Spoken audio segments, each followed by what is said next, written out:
ఏం చేస్తే నిరుద్యోగుల బాధలు తీరుతాయి అంటే ఈ ప్రభుత్వాలకు సోయి లేదు. ఈ ప్రభుత్వాలకి పెన్షన్ల మీద ఉన్న యావ, ఈ ప్రభుత్వాలకి ఉచిత పథకాల మీద ఉన్న యావ రాష్ట్రంలో రోజు రోజు పెరుగుతున్నటువంటి నిరుద్యోగులపైన సోయి లేనటువంటి సందర్భం. ప్రభుత్వాలు ఏవైనా అట్లనే ఉన్నాయి. అసలు ఈ ప్రభుత్వాలకు నిరుద్యోగ ఎజెండానే ఉండడం లేదు. డిగ్రీలు చేసి, పీజీలు చేసి, పిహెచ్డీలు చేసి, బీటెక్లు చేసి, ఎంటెక్లు చేసి ఎన్నో రకాల చదువులు చదివితే ఇవాళ రోడ్డు మీద నిరుద్యోగిని నిలబెడుతున్నటువంటి సందర్భం. మరి ఏం చేస్తే మన సమస్య పరిష్కారం అవుతుంది అంటే నిరుద్యోగులు ఒక్కసారి ప్రభుత్వానికి గట్టిగా బుద్ధి చెప్పాల్సిన అవసరం ఉంది. నిరుద్యోగులంతా పిడికిలి బిగించాల్సిన అవసరం ఉంది. ప్రభుత్వాల మెడలుంచాల్సిన అవసరం ఉంది. కాబట్టి ఇవాళ ఈ గవర్నమెంటు జూన్ 2 క్యాబినెట్ మీటింగులలో మిగిలింది ఏంటంటే ఒక రిక్త హస్తమే. ఎలాంటి ప్రకటన రాలేదు.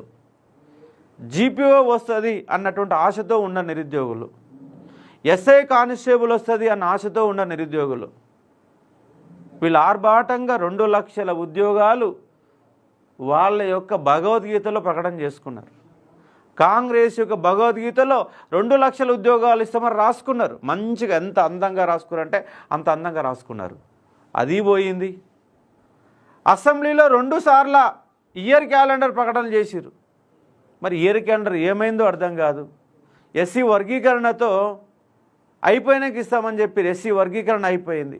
అసలు మీరు ఇస్తారా ఇయ్యరా? ఇయ్యకపోతే ప్రభుత్వం యొక్క గల్లాబట్టి గుంజాల్సిన అవసరం ఉంది. గల్లాబట్టి గుంజాల్సిన అవసరం ఉంది. అవసరమైతే నిరుద్యోగులు పాలకుల్ని దించేస్తారన్నటువంటి భయాన్ని కల్పించాల్సిన అవసరం ఉంది. నిరుద్యోగులున్న భయమే వాళ్ళు మమ్మల్ని ఏమీ చెయ్యలేరు అన్నటువంటి విధంగా తయారైన ప్రభుత్వాలు. ఒకళ్ళు కాదు, 20 కాదు. ఇవాళ 20% జనాభా 20% జనాభా నిరుద్యోగులు 60 లక్షల మంది ఉన్నారు. 3.5 కోట్ల జనాభా ఉంటే 20 లక్షల మంది నిరుద్యోగులు ఇవాళ రోడ్ల మీద ఉండాల్సిన ఒక పరిస్థితి. నా హైదరాబాదులో నేను నాన్ లోకల్. నా హైదరాబాదులో తెలంగాణోడు నాన్ లోకల్. జీవో నెంబర్ 46 అదే చెప్తుంది. రిజర్వేషన్ల ఉల్లంఘన జీవో నెంబర్ 29 చెప్తుంది. ఉల్లంఘనలు చేస్తున్నారు, ఉద్యోగాలు అమ్ముకుంటున్నారు, గందరగోళం చేస్తూ ఉన్నారు. 2 సార్లు ఇయర్ క్యాలెండర్ ప్రకటన వచ్చినా కూడా ఇప్పుడు మళ్ళీ ఏంటంటే మళ్ళీ పెద్ద క్వశ్చన్ మార్కే తప్ప ఏమి కనబడతలేదు నిరుద్యోగులకి. జూన్ 2 వరకు వెయిట్ చేసాం. 16 నెలల కాలం అయిపోయింది.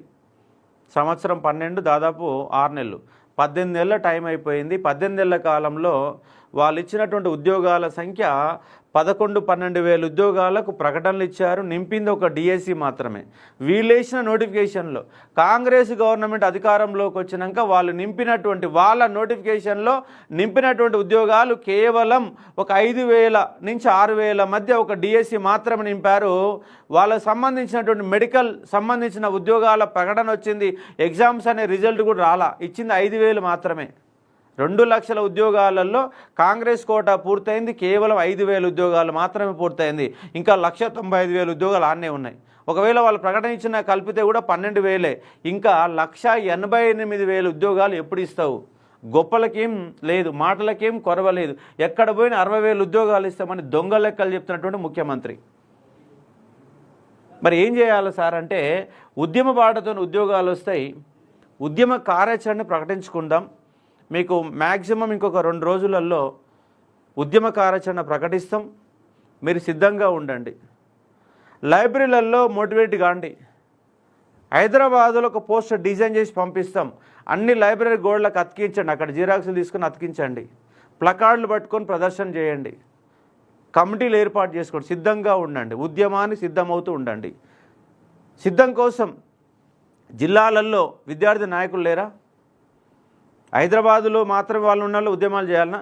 జిల్లాలో ఉన్న వాళ్ళు ఉద్యమాలు చేయలేరా? మీకు నిరుద్యోగ అంశాల మీద అవగాహన లేదా? ఇయర్ క్యాలెండర్ పైన అవగాహన లేదా? వాళ్ళు 2 లక్షల మేనిఫెస్టో పైన అవగాహన ఉన్నది కదా, అన్నీ తెలుసు కదా.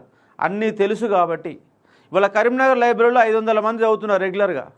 మరి 500 మంది అవసరమైతే కరీంనగర్లో ఒకరోజు ధర్నా కార్యక్రమం పెట్టే విధంగా ఉండాలా. నల్గొండ లైబ్రరీలోకి 250 మంది ఉన్నారు, అన్ని స్టడియాలు కలుపుకోవాలా. అన్ని స్టడియాలు కలిపితే నల్గొండ జిల్లా కేంద్రంలో 1000 మంది లైబ్రరీలో చదువుకుంటున్నారు. 1000 మంది ఒక్కరోజు క్లాక్ టవర్ సెంటర్లో ధర్నా చేస్తే ప్రభుత్వానికి సమస్య పోదా? సమస్య ఆల్రెడీ తెలుసు. దొంగలు వీళ్ళు, గవర్నమెంట్ దొంగలు.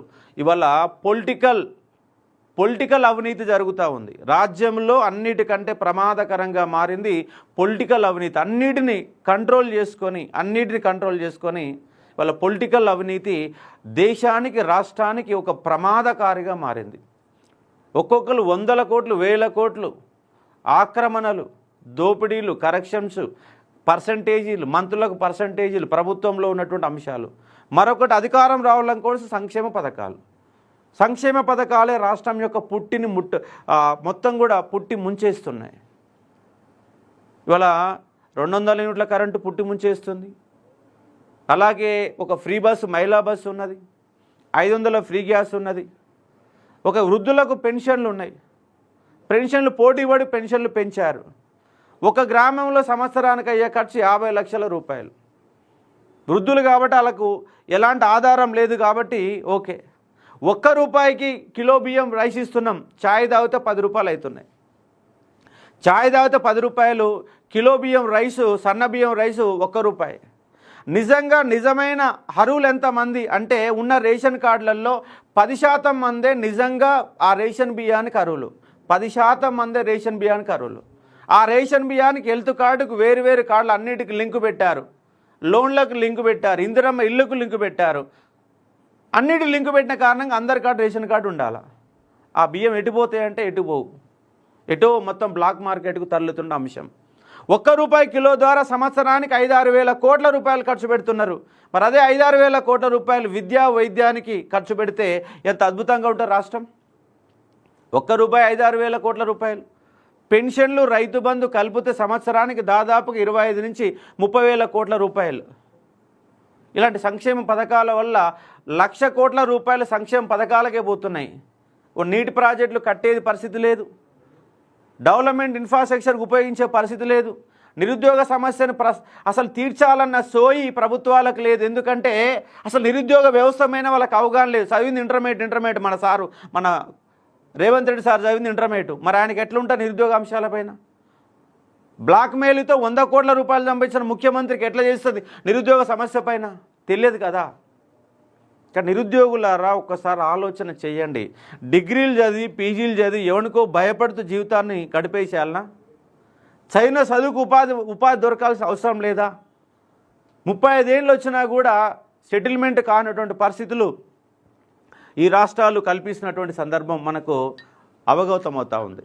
కాబట్టి ఇంకొక 2 రోజులలో ఉద్యమ కార్యాచరణ ఖచ్చితంగా ప్రకటన చేస్తాం. అందరిని కలుపుకోయే ప్రయత్నం చేస్తాం. కలిసేసోళ్ళని తీసుకొని పోతాం, కలవనోళ్ళని వదిలిపెట్టేస్తాం.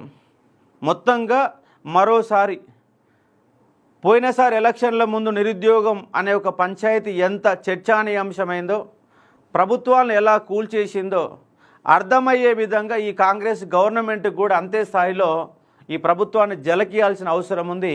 అందుకే మీరు సన్నద్ధం కాండి. నిరుద్యోగులారా ఒక్కసారి ఆలోచన చేయండి. ఖచ్చితంగా ఈ వీడియో కింద కామెంట్లు చేయండి. ప్రభుత్వాలు ఏం చేస్తున్నాయనే దానిపైన కామెంట్లు చేయండి. మనం ఏవేవో చెత్త వీడియోలు చూస్తాం, మనకు అవసరమైనటువంటి కాన్సెప్ట్ని ముందు తీసుకుపోయే ప్రయత్నం చేస్తామా అంటే చెయ్యం.